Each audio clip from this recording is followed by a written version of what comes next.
Sobrevivió para contarlo. Creo que he visto una luz.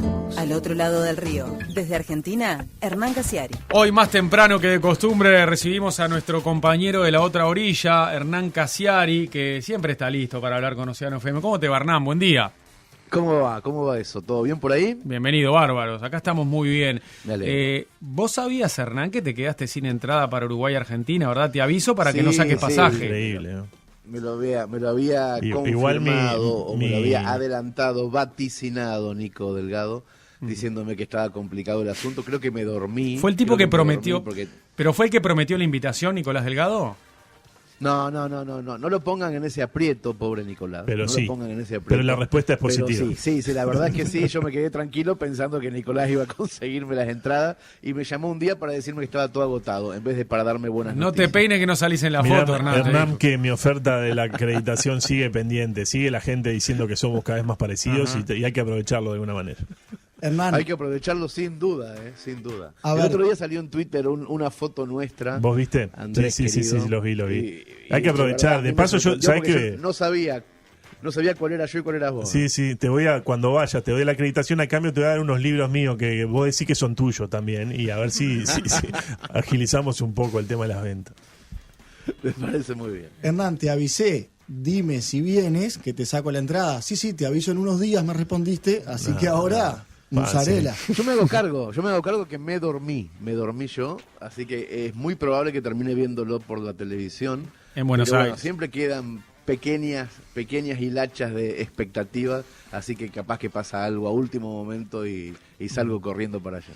Hernán, a mí me encanta hablar con vos de la actualidad argentina, pero a ver, siempre pasan cosas en tu país, ¿verdad? Estoy leyendo acá en página 12 que... A cada rato pasan Sí, cosas. por ejemplo, Milagro Sala está más cerca de abandonar la prisión porque el Ministerio Público de Acusación de Jujuy va a recomendar el arresto domiciliario. Esto lo informa página 12. Después, yo qué sé, Clarín habla del patrimonio de los Kirchner. Dicen que el detalle de la declaración jurada de Máximo Kirchner demuestra que tiene 26 inmuebles y un patrimonio de casi 35 millones de pesos argentinos.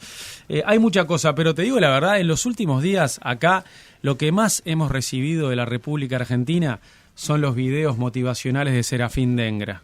Oh, por De Serafo, Mirá, el ex Puma. ¿Los recibiste?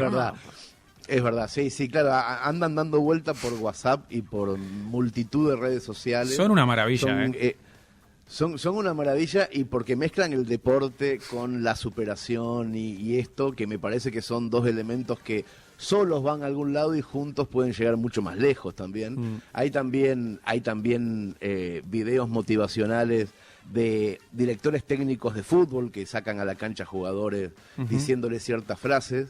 El director técnico de las Leonas de hockey también tiene esos videos, y a mí en muchos casos me da la impresión de que los entrenadores y determinados señores de los deportes empiezan a hacerlo sabiendo que se pueden llegar a viralizar. Sí. También quiero dejar anotado esto que me parece muy interesante como fenómeno antropológico. Señores que empiezan a decir textos que posiblemente han practicado frente al espejo, sabiendo que hay un asistente que los está grabando y a punto de subirlos a YouTube.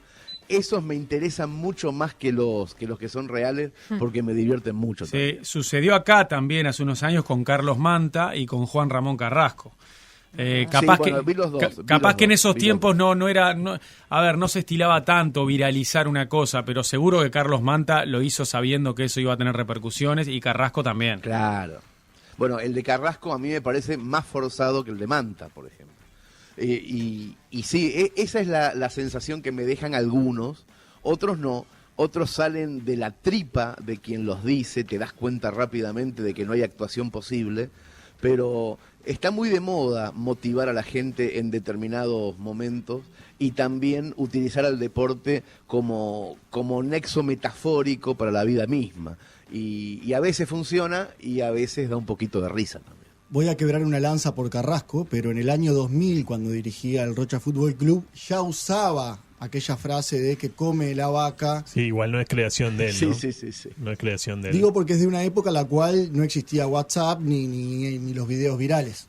No es Yo no cierto sé que si Claro, él- claro, él- pero puede cuando ser la repitió, tranquilamente. en la previa de un partido de la Copa Sudamericana con una cámara de Fox Sí, en sí, vivo, sí, sí. fue Gran. porque quería Pero la repercusión. decía cada rato, en cada partido de Rocha, antes de entrar a la cancha, antes de subir al verde césped, repetía la Yo misma no sé frase. si lo hizo para la cámara. se le atribuye a sinceramente. Di Stéfano la creación de esa frase mientras era director técnico de River hace mucho tiempo, mucho antes No, de pero Carrasco. yo también puedo pensar que la gente de determinados canales de televisión les pide que repitan ciertas cosas para sacarlas por televisión y que el aludido, que a puertas cerradas lo hace con mucha soltura, al verse con cámaras de televisión también puede ser que nos resulte forzado. Así que yo también estoy a favor de Nico y vamos a rectificar lo que dijimos sobre Carrasco hace un ratito. Che, Nico, y el césped del Mario Sobrero no era tan verde tampoco, ¿no? ¿Cómo no? Precioso. Hoy el Rocha Sí. Fútbol Club y el departamento de Rocha está de cumpleaños. Los dos. En otro orden de cosas. Pues Mirá. te preguntó si era Feliz verde la cancha. cumpleaños, Nico.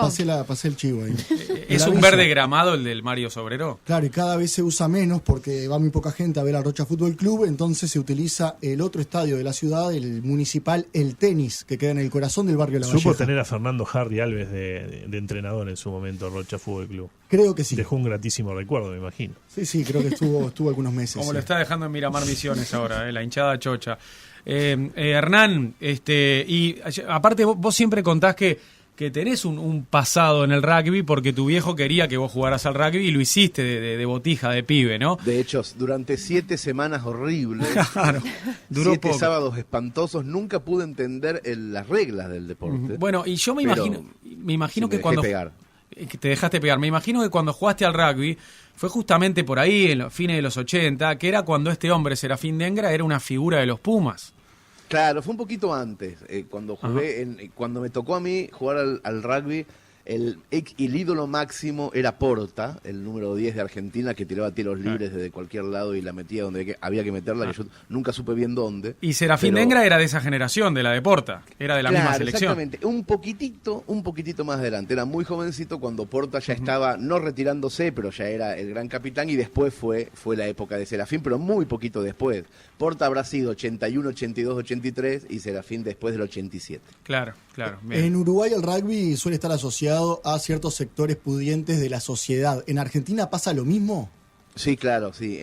Por lo menos en la provincia de Buenos Aires, el rugby se da en la zona norte con mucha más fuerza que en otros sectores. No tengo idea por qué. Me imagino que porque se han hecho las canchas de rugby, las han hecho sectores más acomodados, más de la derecha católica, pero al mismo tiempo en el país, no ya en la provincia, se da mucho en Tucumán y en zonas mucho más populares. Claro. Entonces hay como una mezcla. En Buenos Aires se habla siempre de conchetos o de hijos de papá, pero en el resto del país el rugby es más aguerrido y tiene más que ver con las zonas de clase media baja. Es rarísimo cómo ocurre y también cómo ocurre el rugby en el mundo, donde se da mucho en las zonas con mucho césped del hemisferio sur. Hernán, hoy nos trajiste una historia un poquito trágica. Sí, no sé por qué, será porque vine más temprano, y cuando me cuesta más levantarme me pongo más drástico, pero voy a contar una cosa horrible que me pasó arriba de un taxi, y esto debe haber sido en el año 2008, lo tengo claro, sí, fue en el 2008 porque fue la primera vez que vine con mi hija, con Nina, a la Argentina. Mi hija es catalana, obviamente, y vinimos porque murió mi papá, y fue en el 2008. Mi hija nunca había viajado a la Argentina conmigo, y cuando bajamos del avión en Ezeiza, esto me lo acuerdo patente, me di cuenta de que era la primera vez que yo pisaba Argentina sin un padre, porque se había muerto, y era la primera vez que pisaba Argentina siendo padre, porque estaba viniendo con mi hija. Me acuerdo que también había publicado un libro yo en ese año, y aproveché el viaje para presentarlo en Buenos Aires, y hay una librería enorme en Buenos Aires, se llama El Ateneo, y presenté mi libro ahí, y cuando terminó la presentación del libro, la editorial me dio un dinero que yo no esperaba. Mi hija dormía en la casa de mi hermana, en la ciudad de La Plata, a 80 kilómetros, yo tenía que ir a encontrarme con ella, me iba a tomar un ómnibus, como hacía siempre, para ir desde Buenos Aires a La Plata, pero como había recibido este cheque, este dinero, este sobre con dinero en efectivo, dije, me voy a tomar un taxi. Y me tomé un taxi, que no es muy habitual tomarse un taxi de Buenos Aires a otra ciudad. de la provincia, porque es un viaje largo. Y me subo a un taxi y el taxista inicialmente no me quiso llevar, me dijo que era muy lejos. Yo le dije que yo le iba a explicar por dónde iba, que podía hacer un buen dinero, le expliqué, lo convencí. Y el chico el taxista empezó a manejar, manejaba muy nervioso, era un chico morochito, de ojos cansados, todavía me acuerdo la cara. Y va a ser 10 años de esto. Yo pensé que manejaba nervioso por la inexperiencia, después en un momento hizo un cambio medio raro con el auto y pensé que podía haber estado tomando cocaína, el chico, pero no era ninguna de las dos cosas, me iba a enterar muy rápidamente. En un momento sonó el teléfono en el taxi y atendió él, puso en manos libres, y entonces una voz de mujer retumbó en el auto, y escuchamos los dos la voz de la mujer que dijo: está cada vez peor, Alberto, no sé qué hacer. Y entonces el taxista le contestó a la mujer: llévala a un hospital privado. Se lo dijo así como quien dice algo por segunda o por tercera vez. Y la mujer dijo: ¿con qué plata, Alberto? ¿Con qué plata? Entonces el taxista apretó los puños sobre el volante, le dijo a la mujer, que estaba en medio de un viaje, que no podía hablar, parecía acorralado el taxista.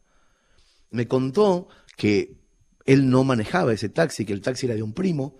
Me dijo que necesitaba la plata, que por eso estaba haciendo ese trabajo. Me pidió disculpas, me explicó que su hija, en realidad dijo hijita, no dijo hija.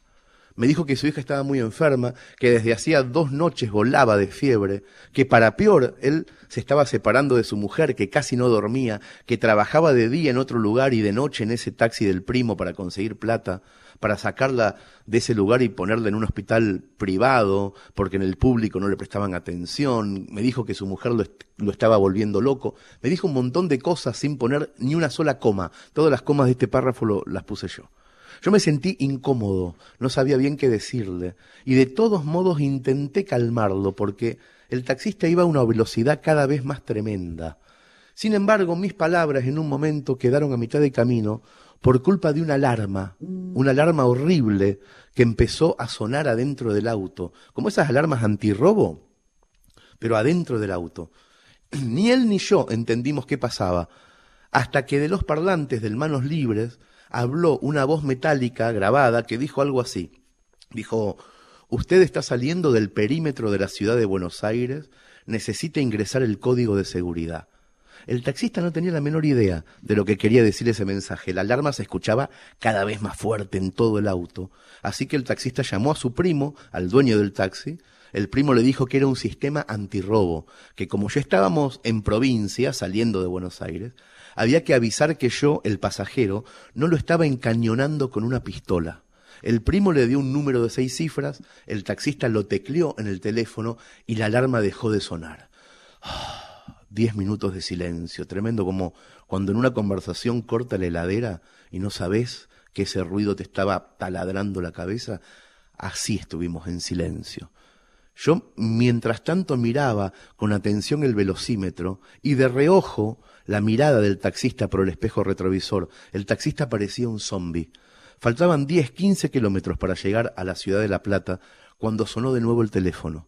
Ahora la mujer, esta mujer que llamó al principio, lloraba a los gritos. No se entendía muy bien casi nada. Solamente entendimos la frase: está muerta, está muerta. La dijo 3 veces la mujer. Está muerta. Y después siempre venía un llanto estremecedor o ruidos en el teléfono como si la mujer estuviera caminando mientras lloraba. En un momento la comunicación se cortó y ninguno de los dos, ni el taxista ni yo, dijimos nada. El velocímetro se disparó.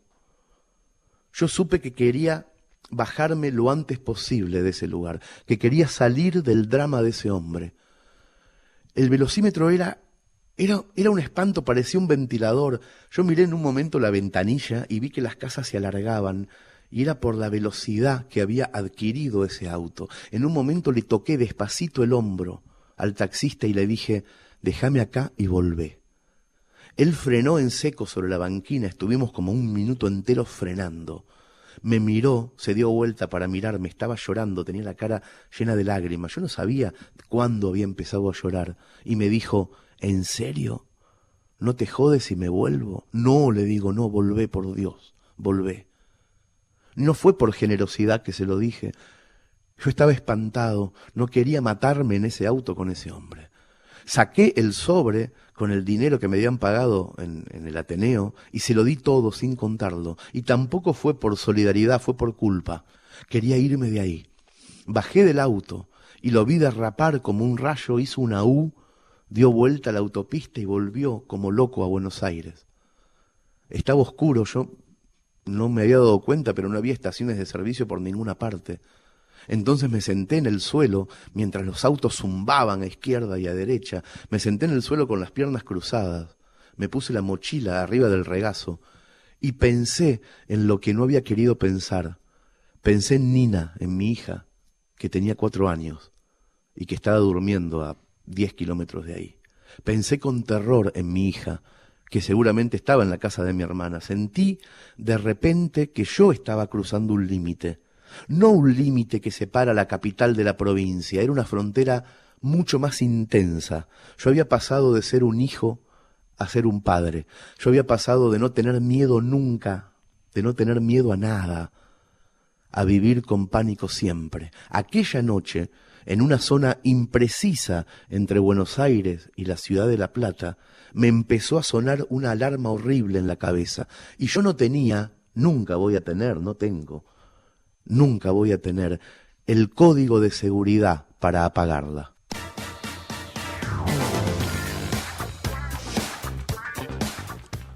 Es demoledora, Sí. Bueno, hasta acá todo pasa. Vamos a poner música acá a las 12 y nos veremos mañana a partir de las 9. Madre mía, Fue un quedé... gusto. Si esto fuera televisión sería bastante más gráfico. Y Hernán, ¿cómo es tu ánimo cuando las vas escribiendo las más tristes? ¿Te bajoneás mientras las escribís? Cuando me pasó esto, que me pasó en 2008, llegué, después caminé hasta una estación de servicio, pedí un teléfono, mi cuñado me vino a buscar y me quedé en la casa de mi hermana tomando mate, contando esta historia y supe en ese momento que me iba a costar mucho contarlo por escrito. Uh-huh. De hecho, es un cuento que escribí muchísimo después de que ocurrió. Mucho después, casi 7 años después. Claro, alejado de la tragedia, ¿no? Yo creo que esa es la respuesta, hay que alejarse. Hay que convertir esa historia en piedra y para poder manipularla. No se puede hacer en caliente. A mí me parece que escribir en caliente, tanto historias trágicas como anécdotas frívolas, no es un buen consejo escribir en caliente. Hay que dejar que el tiempo le dé los bordes y los detalles que solamente el tiempo puede dar y no la ansiedad de contarlo rápidamente. ¿Y te pasó alguna vez de tener una historia muy, muy triste para contar que al final desististe de hacerlo para evitar el bajón o no hay límite en ese sentido? No, también es el tiempo la respuesta. Yo sé que tengo cosas que no podría escribir hoy. Claro. Pero no las doy por perdidas, en ningún caso. Sé que el tiempo las va a modificar, las va a petrificar, para que no estén tan calientes, para que se puedan manipular. Realmente es para eso, ¿eh? Hay piedras que están muy calientes, muy, muy calientes y que hay que dejar que se enfríen para poder colocarla de la manera correcta en el papel. No se puede con todo, Hay cosas que me dan mucha vergüenza hoy, por ejemplo, entonces no las podría contar hoy, pero también sé que había cosas hace 15 años que no hubiera podido contar nunca y que he contado después.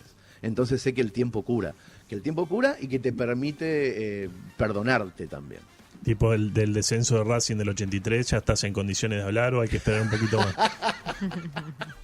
No seas malo, porque si veníamos hablando con mucha sensibilidad. Éramos todos amigos, qué necesidad, mala mía, perdón, hoy estoy para pegar mal los golpes.